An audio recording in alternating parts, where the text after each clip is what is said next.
22 April रोजी होणाऱ्या जिल्ह्यातील 470 ग्रामपंचायतीच्या निवडणुकीकरिता उमेदवारी अर्ज दाखल करण्याच्या शेवटच्या दिवसापर्यंत युती आणि आघाडी न झाल्यामुळे सर्वांनीच स्वतंत्र उमेदवार उभे केल्याने चुरस निर्माण झाली आहे।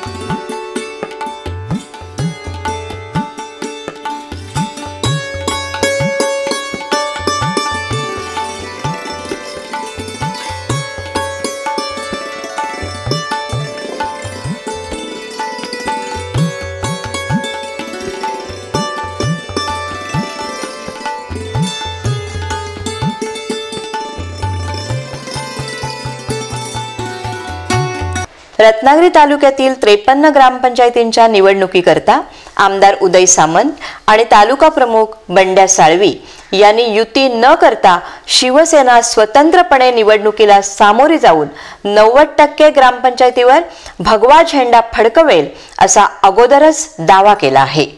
53 ग्रामपंचायतीच्या निवडणुका माझ्या मतदारसंघामध्ये आहेत। त्यातल्या अनेक ग्रामपंचायती बिनविरोध झालेल्या आहेत, अनेक सदस्य बिनविरोध झालेले आहेत।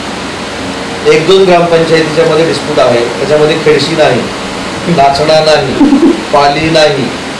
ग्रामपंचायतीच्या निवडणुकीची तयारी आमची गेली 1 महिना चालू आहे। 1 महिन्यामध्ये MIDC रेस्टॉरंटला आमच्या 2 ते 3 बैठका झाल्या।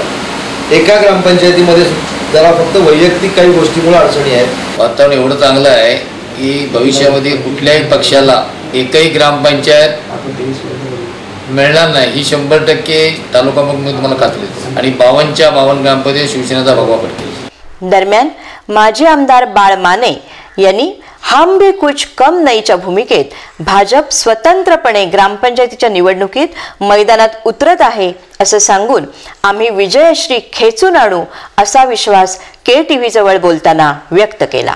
संपूर्ण जिल्ह्यामध्ये रत्नागिरी, गुहागरसह दापोलीसह भारतीय जनता पार्टीने हा निर्णय केला प्रथमतः की ग्राम पातळीवरच्या निवडणुका जरी चिन्ह जरी नसलं तरी भारतीय जनता पार्टी पुरस्कृत उमेदवारांच्या सोबतच या निवडणुका लढवायच्या आहेत आणि कोणत्याही दुसऱ्या राजकीय पक्षाबरोबर भारतीय जनता पार्टीची युती ग्रामपंचायत निवडणुकीकरता असणार नाही हे धोरण आम्ही ठरवलेलं आहे। आज केंद्रामध्ये भारतीय जनता पार्टीचं सरकार आहे, राज्यामध्ये भारतीय जनता पार्टी सरकार आहे आणि त्यामुळे कोकणामध्ये गेली अनेक वर्ष युतीच्या धर्मामुळे भारतीय जनता पार्टीची जी वाढ व्हायला अपेक्षित होती ती झाली नाही आणि संधी कार्यकर्त्यांना मिळाली नव्हती। परंतु आज आम्ही हा निर्णय घेतला की भविष्यामध्ये 100% भारतीय जनता पार्टी रायगड, रत्नागिरी, सिंधुदुर्ग, कोकणामध्ये करावायचे असल्यामुळे गाव पातळीवरचा जो कार्यकर्ता आहे त्याला लोकप्रतिनिधी मिळणं, पंचायत समिती, जिल्हा परिषदा आणि ग्रामपंचायत सरपंच हे भारतीय जनता पार्टीचे करणं। भाजप सेना युती न झाल्यानं आणि राष्ट्रवादी आणि काँग्रेसचे फार काही वर्चस्व नसल्यानं सेना विरुद्ध भाजप असाच सामना रंगणार असल्यानं ग्रामपंचायतीच्या निवडणुकीला लोकसभा आणि विधानसभा निवडणुकीचे स्वरूप प्राप्त होणार आहे। उमेदवारी अर्ज दाखल करण्याच्या शेवटच्या दिवशी सर्वच पक्षाच्या इच्छुक उमेदवारांनी आपापले अर्ज दाखल करण्यास एकच गर्दी केली होती। जिल्ह्यातील ग्रामपंचायतीच्या निवडणुकीमध्ये त्या भागातील आमदारांची कसोटी लागणार असली तरी सर्वांचं लक्ष लागून राहणार आहे ते म्हणजे राष्ट्रवादीतून शिवसेनेत प्रवेश करणाऱ्या आणि तब्बल 95,000च्या विक्रमी मतांनी निवडून आलेल्या आमदार उदय सामंत यांच्याकडे।